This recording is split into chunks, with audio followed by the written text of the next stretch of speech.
My name is Alex. I am IFBB Figure Pro, just turned new pro this past December here at Nationals in Irving, Texas. So that's a little bit of a new ground for me, as I have recently just been competing in the NPC. Obviously, I am a registered nurse. That's what I do in my day job. I'm a mom of two, which, how that can be sometimes very difficult, but just like the rest of the community, everyone usually has kids, and it's kind of a struggle. A lot of people are fascinated with how you do it.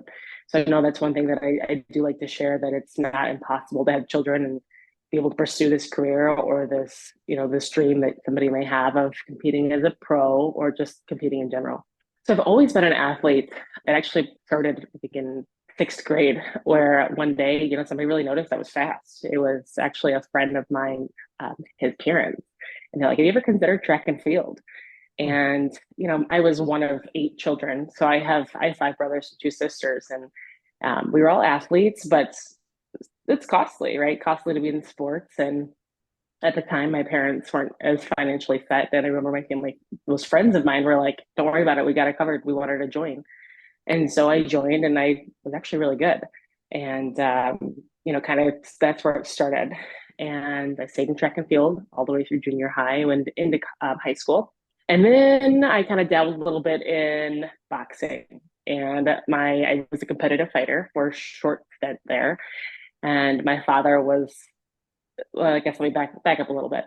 I got into a really bad match, and I remember getting a terrible concussion. And my father was like, "Alex, let's try something a little more feminine." And I'm like, "What do you mean by feminine?" And he showed me this picture of Nicole Wilkins when she won the Olympia. It was like she was featured in some magazine. I think it was maybe Muscle magazine at the time. And I thought like women with muscles were kind of gross. Oddly enough, here I am. But it sort of piqued my interest. My father planted that seed. And I want to say it was like my freshman year into college. I went to Eastern Illinois University. And I remember walking into the rec and seeing the photos of, they always have, it's called Mr. EIU. It's a competition every year in March, sometime around the Arnold, where they just have this, very small bodybuilding show amongst the students there. And there were photos alongside the wall. And I was like, you know what? I think I could do it. And I, contacted my dad, and I was like, I think I'm going to prep for the show. I don't know where to start, but I think I'm going to do it. And then I, kind of just going back, remembering some of the people that I knew in the past that had competed or that had trained. And I reached out to them, and they're like, "Sure, I'll help you." So I competed in that. Was nowhere near as lean as I should have been. I mean, it did not belong walking on stage, but it was like dipping my toes in the water. But I loved it, and I was kind of hooked from there. So, Are you a personal trainer, online fitness coach, or gym owner on the verge of burnout? Are you wanting to grow your fitness business but can't add more hours to your hectic schedule? Introducing Trainer Revenue Multiplier, the premier wealth creation system for fitness professionals that helps you earn more and work less. Visit www.trainerrevenuemultiplier.com today to schedule your free business accelerator session. If you're serious about taking your business to the next level, schedule your call today. from that point, I guess I should maybe back up a little bit. I started my undergrad in kinesiology, and with a focus on exercise science. So that's kind of where I peaked. It was like a simultaneous like peaking of the interest of like, competing or just working out in general. And then my father kind of planting that seed of like, I think Alex, Nicole Wilkins, I think you can do this. So I kind of hung the gloves up and no longer, boxed anymore, and focused more on the weight room. I loved track. I tried to walk on at Eastern. I did for a short time, but they didn't offer me enough money as far as, let me back up here. I like to kind of get ahead of myself. I needed money to attend school. So I told you I was one of eight. I didn't get here's your college fund, Alex. So from there, I also joined the Army. I was an Army ROTC. And the Army offered me more money than what track and field as far as scholarships go, what they could offer me. So I kind of had to make the decision between track and the Army, and I stuck with the Army. And that is when I essentially pursued my career, or my undergrad in exercise science, or the focus on exercise science and kinesiology. I've been, personal training and coaching and things of that nature since, graduating. And I've just always kind of been into fitness. Going from boxing to bodybuilding, They definitely both have their mental components. I mean, how does that transfer over to like the bodybuilding side where a lot of bodybuilding is mental as well? I think a lot of it is subjective. It's to each person, each their own, and not everybody.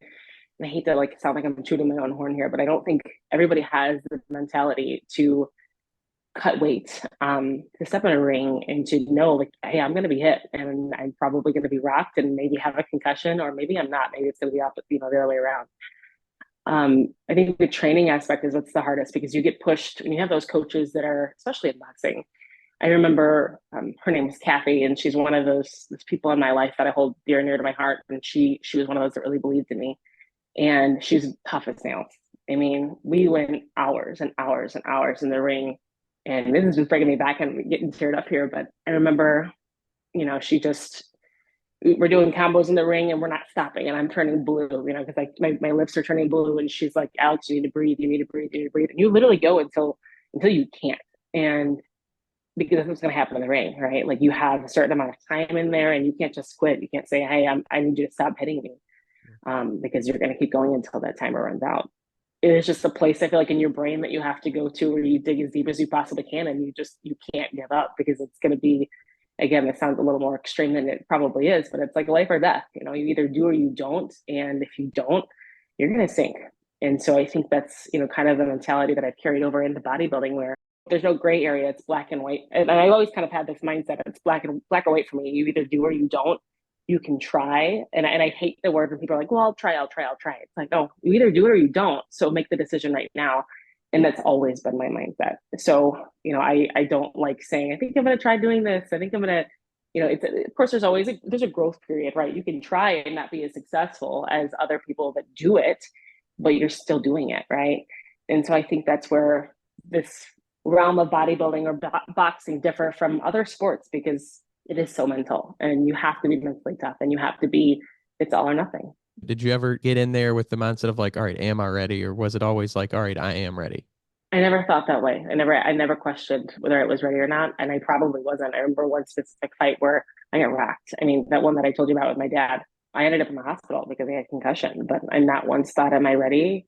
I remember thinking I was just, I'm going to do my best. Again, I've always had this mentality. What's in front of my face is I'm always where my feet are. I don't ever think too far ahead, because that's kind of where your mentality gets lost when you think too far ahead of what's going to be next, or what if, because you don't know what if, right? You can essentially that can make or break what's about to happen, what's right in front of your eyes. So no, I really don't, I don't think that way. When you're in your corner, right, and you can't wonder like, what's going to be after this? Are they, because you don't know what they're going to do. You don't necessarily know what they're capable of, and they don't know what you're capable of. So it's different. It's not like it's bodybuilding where you're walking on stage and you've seen this person, do this routine, routinely, right? It's not routine. It's a fight, and anything can go down. So, somebody moves the wrong way, somebody trips and falls. Like that's not played out. That's not routine. That's not something that you practice, for hours every week. Does that make sense? So it's almost like there is variability in it, but as far as like mindset goes, I'm just, we're in the ring. This is the match that we're about to compete in, and let's see what happens. And unfortunately, that one specifically didn't work out in my favor, but I learned a lot. For you, when you got on stage the first time competing, I mean, was it, a lot of people talk about, the shakiness and the nervousness and the stuff like that. I mean, what was it like for you just knowing like, hey, I'm about to compete, but no one's about to punch me in the face?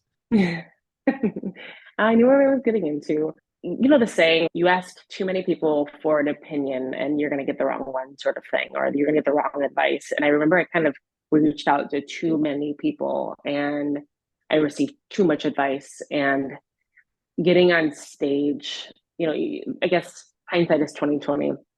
But I remember when I walked on, because I competed in physique, they didn't have figure at Eastern. It was physique and fitness. That was it for the women. And so no heels, you actually have to have a routine and music. And I remember the second I stepped on stage, I was out of sync, like with my music. And that kind of threw me off completely. So instead of like, fake it till you make it, I just remember I was off. And I was shaking. I remember thinking like I couldn't look out into the crowd. I just had to look at the head judge, and that's because that was one piece of advice that I think was quality. But that I remember thinking like I had to nail all of these different pieces of the things that other people were telling me while I was on stage, and it was too much. It was just like a lot of noise. And I remember it was so fast, and I remember walking off of stage, and I was like, "Damn, that sucked." I didn't. I still to this day have not watched the recording of that show because I remember the feeling that I had, and I'm sure it probably wasn't as bad as I feel it was. I'm very much a perfectionist, which again can be bad, and I think it's important to go back. Like when I talk to some of my clients or just athletes, go look at that recording, go look at the footage because it's important to learn.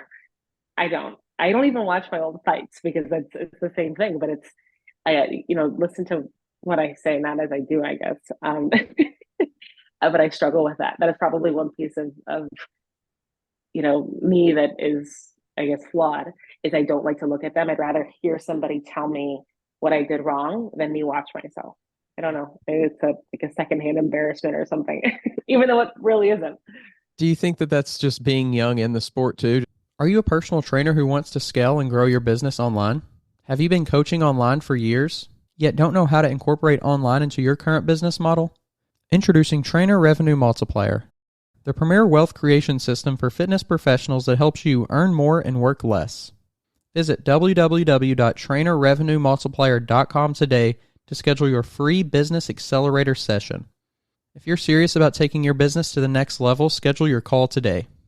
Yes. And I think social media has a lot to do with that as well. You look at, like, I was looking at Nicole Wilkins, right? Like, that's who I was comparing myself to because that's who my father compared me to. Um, Not really, but you know what I mean. And so it's like, I know nothing like Nicole when I stepped on stage. And that was the expectation. And like I said, my first show, I was nowhere near as lean. Nobody ever really is, right? I always carried a lot of mass because I was always an athlete, but that was the extent of it. And that's what I had was math. But fast forward to that, the Illinois State show was a different story. I felt more confident. I was leaner. I remember I had, my routine definitely needed some work.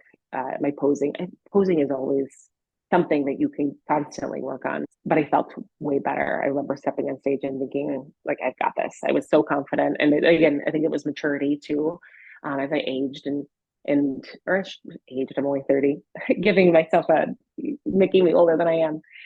But it's true, I'm going from, I think I was like 19 or 20. It's been almost 10 years since I competed last. And, I've been in front of other people. Like I said, I've coached before. I used to be the head coach at an Orange Theory. And sometimes there's 40 people in a classroom or in a class at a time. And so my ability to project and be confident and almost be, that center of attention completely changed. So it didn't even faze me. I remember being backstage and the other girls were talking, aren't you afraid to be in front of people? And I wasn't. Like, and that was the coolest feeling, is that I went on stage and it was completely unfazed. I do think bodybuilding though, it's such a short time on stage, where I would not recommend that being the time to get over your fear, because it happens so fast. You're on stage and it's like boom, 90 seconds. And is it 90 seconds? Maybe it's more. I don't know. It feels so. I remember getting off on nationals and I was like, wait, that's it? Like, I'm done. Oh, okay. See ya. Like, and almost like non-climatic, or like it was like that was it. Boom, it's gone. Yeah. So I don't know. I think it is, like you said, it's kind of hard to pinpoint, but it's the repetition of talking to people and knowing your niche of when you're giving advice or you're teaching or you're, whatever the case may be, knowing what you're talking about and having that confidence. And I think that's what coaching kind of did for me. Do you feel like that time ever started to slow down a little bit? Yeah, I would agree. I would say that it does. Yes. And that only really happened for me. Well, when I did Illinois State, I feel like it was a little bit slower than nationals. Nationals was still large, that, they try to move the athletes relatively fast, which it still did happen for me there. But when I was in Illinois State, we spent more time within each class. You're on stage and they're looking at each and every one of them. I felt like I spent more time there, and they were like, really critiquing my physique against the other women longer. And I remember thinking, holy shit, my quads are going to cramp. Like how much longer are they going to have us in this pose? Like, when can we quarter turn? And I don't remember feeling that way when I was at nationals. It just happened fast. I really think it was fast. but it did slow down for me. And again, I think that comes with maturity. But yeah, that first show, it does happen quickly. And I think the one thing that helps with that is practicing your posing and making sure you nail it when you're on stage. So then when you get off, you're not like, dang, like I didn't have time to set up, or I really don't think that went as well as I wanted it to. I did watch the recording of from nationals, and I was the last to get into my position or into my, those mandatories. When we were in the lineup, I was like, damn, Alex, why are you taking you so long to get into that? And I did. And it was like the second I got into it, I set in, I didn't even, was in it for less than a second. They're like, okay, quarter turn. And so some of my photos, like you could tell that I still wasn't set in, and all the other women were. So that's one thing that I will, adjust for the future. It's just to move a little faster. And again, even if it was like half of a second faster, I would have been on point with the rest of the women. Do you ever like subtly look and like, okay, where's this person beside me at in the motion? No, you've obviously used your peripherals. Like I know there was a time I remember for like a hot second, I forgot, not even that I forgot it, just yeah, I guess I forgot the model pose. I was like, oh my God, which hand goes on which hip, for like the briefest second. And the second I got into it, it was like muscle memory, and I was like, boom, I knew it. But I used the girl next to me. Again, it was the briefest second to like set up. And so yes, I guess there's that. But as far as, are you asking like, I guess anything, but are you asking like placements, like I guess just like the timing where of am I here? just Okay. like the Yeah, timing, just yeah, like this person set up yet or yeah, not. you use them.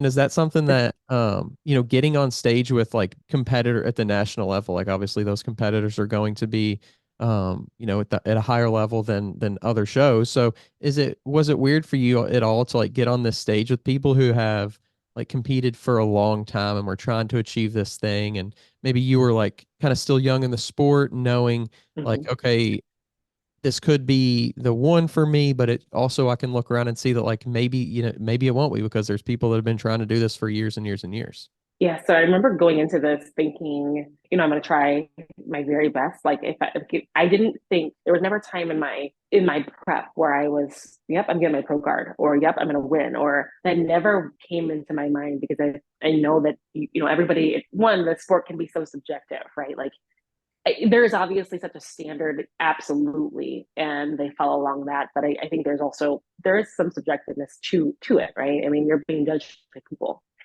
And so I never really thought, I knew I would do well because of how I looked. I knew I played the part per se, or I fit the description. But I didn't know who else I was going to be standing next to. One thing I think was a little different for me and threw me off was when they did our classes and they did our height. I've been 5'5" my entire life. I mean, per the United States Army, I'm 5'5". When I got there, they're like, no, you're 5'4". And so it like threw me into a shorter class. And I think I registered for like two ahead of me. And I'm like, okay, that's fine. Didn't really think much of it. But that changes, right? If I was in the class ahead of me, I don't know if I would have gotten my pro card or not, or if I would, or, pro class, or sorry, class that was under my height. Again, who knows? Looking around though, yeah, I mean, they all look great, and they were all on that level. And there was a part of me that was like, pinch me, am I really on this level? And I remember Shane Hughley he's my coach, and he did a lot of my nutrition and few of my workouts, or a lot of my training, I should say. And he's like, yeah, you were on this level. He's like, Alex, I wouldn't have told you this was a good place for you to be if you weren't. And so even to this day, I look at some of those athletes and I'm like, I look like that. So it's still a little unreal, but I've worked very hard for the last, I think I've been doing this for about 10 years now, but I've been an athlete almost my entire life. So that really plays into it. But, even looking at some of the pro athletes that I see, that you follow on social media, do I look like this? Or you see them in their off season, I'm like, oh yeah, you definitely look like that. It's just kind of cool to see, because I feel like I'm kind of going on a rant here, but it's still unreal. Like it still doesn't feel like I'm on that level of like competitiveness, or that you're used to seeing. You're putting these people kind of on like I don't want to say a pedestal, but like these are the gold standard of the goals that you want to achieve or how you want to look. There's obviously, I mean, there's so many athletes and they're all at, their own level. But again, the woman that beat me, her name is Shannon. She's fantastic. I think she's been on the national stage a couple times. And that's a pretty big deal for me, because it was my first time on a national stage, and it definitely could have not gone the way that it went, and it did, and it paid off. So unreal, but here I am. When you go from that level, NPC and competing with athletes at the NPC level, and then starting to look at like the IFBB and like, okay, like you said, am I to these standards? That could potentially be different for each athlete you look at. Maybe I do compare to them right now. Maybe I don't compare to that other one right now. But Mhm. does it start to feel like you have like a new beginning? I think it depends on the show. I'm still new, obviously very new to the IFBB, but I do think it is kind of a new beginning because there are certain things that, I mean, my upper body to me, I think is lacking. I need to build my shoulders. I mean, my back needs to be a little bigger. I would like to come in a tad bit leaner. I have massive legs. I've always had legs. And that started, track when I was a young, in genetics too. Like that's a huge role. I have, all of my siblings have tree trunks for legs, and I wish they would train because the genetic potential is there, and they don't. I'm one of the only that do. My big brothers did for a short stint, but I mean, and when they did, I mean, my oldest brother could squat over 800 pounds. I mean, he's a strong dude, but we've all been, again, very quad dominant. Um, so those are some things that I know that I need to work on as far as like symmetry. Symmetry has been a big thing for me. Um, Building my upper half just for the figure division, and that's kind of been a touchy subject for me because they recently came out with, and I'm not sure how it's been a little while, but wellness, and wellness was like my division 5 years ago, 6 years ago, and but I've been training so hard to become symmetrical to fit into the figure division, where I feel like I'm almost too symmetrical to kind of bounce back and go into wellness, which is what I would ideally, I would like to, but I have some mixed feelings. I've been practicing and practicing and practicing and just figure in my brain. Like it's been like embedded in my brain that I'm a figure competitor. And then I'm like, oh wait, there's this wellness side that I think I would do really well in. And I guess I'm not afraid to admit it. I'm kind of afraid. Like, should I do it? Should I not? Like I almost need like somebody, which it should not be this way, but somebody to like almost boost my confidence into Alex, no, you could do this and you could do really well, which I've had a few people, but it hasn't set in for me yet. Like I haven't let go of, Alex, you're a figure competitor. This podcast is sponsored by Smoking Gun Coffee, a veteran-owned coffee company that strives to give back to those in need. Don't forget to use code TWR10 for a 10% discount at checkout. Well, I think too, because like, going from figure to wellness, you're obviously going to be decreasing, your upper body size. So I can see where if things didn't work out the way you wanted them to, then you'd have to almost, in a way, like, okay, I got to rebuild. So it's like you're almost And giving you up. know how much I love training my upper body? Right. No, that's another aspect too. It's like people Yeah. in other divisions, like what, I mean, especially if you have like these genetic parts that are already good. It's like, okay, I used to love training. Now I got to only train this or train this light and train this harder. So it goes from Yeah. like this thing that you love to you still love it, but you're doing it more for like this purpose of doing specific, having a specific outcome more than just like, oh, I love to go to the gym and I love to train. Right. And it's like now I have to worry about, hitting my upper half too much or too often. And I feel like I'm in the in-between stage where like I can do well depending on the show, in the IFBB, regardless, because it's there still, but it's not as far as, like you said, I feel like I'm still somewhat starting new, or in the beginning phase of being a professional, where I still have to develop quite a bit, and they're always developing, right? Like even at like the Olympia level, they're still growing, they're still doing things to be what they are. So yeah, it is a little tough for me, and I don't think I'm going to go that route, but it's like still like there's a seed planted in my brain where I thought about it quite a few times. When you did turn pro and it's like, all right, I have this new kind of frontier ahead of me, what Mm-hmm. things within your training or recovery or diet nutrition, like just specific protocols or even like very, very in detail things, did you start to look at as like, all right, we need to maybe look into this to just get myself to that next level? Or like, how can we increase, by 1% here? Like, where did you start to look for those things? So consistency was huge for me. So as I mentioned earlier, I'm a nurse. I work 3 12-hour shifts, right? And I work mid shift. So I work 11 to 11, which can be beneficial, but also not great because I have 2 toddlers. I have a 2 and a 4-year-old. And, they get up early. So mom doesn't sleep. So that was kind of like the hard part for me recovery wise. I wasn't sleeping well. So part of, my advantage was the genetic aspect. Like I've already grown this much. I know really for me, it was about leaning out. That was the biggest thing. And though I'm not sleeping, I took advantage of the time I wasn't sleeping. And I'm like, I have at the time, toward the end of prepping for nationals, I had 2 hours of cardio. It was, low intensity. So I was walking, but those early mornings, I'm like, all right, guys, I have a treadmill at home. The kids were out in the garage with me and I was walking on the treadmill and they were playing, doing their thing. And I just took advantage of not being able to sleep. Obviously, the opportunity that when it did come, I would rest because that's so important for muscle growth and all the other things. But the consistency aspect was big for me. Whereas before, like when I was prepping for Illinois State, I didn't sleep. I was like, I'm going to sleep, right? And I didn't really capitalize on the, I'm awake. What am I going to do? I would just slump around. I was tired. I was with the kids. I'd play with them instead of doing what was beneficial for my prep. So there was that. Another thing was I just kept it simple. And Shane, he was a huge advocate of that. I remember like texting him and being like, what are we doing next? Like, you are not giving me any other like direction to go. And I remember him saying, there's no other direction to go. Like, you're just doing it. Like, this is what you're doing every single day, like day in and day out. And that's really what it was. I mean, I think I started my prep for nationals at like 22 weeks out. I feel like I was in prep all year last year because I did Illinois State, which was in May. Yeah, it was in May.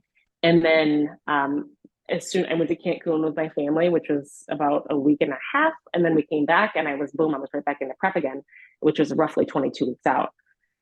And so I was, like I said, I was in prep for almost the entire year. But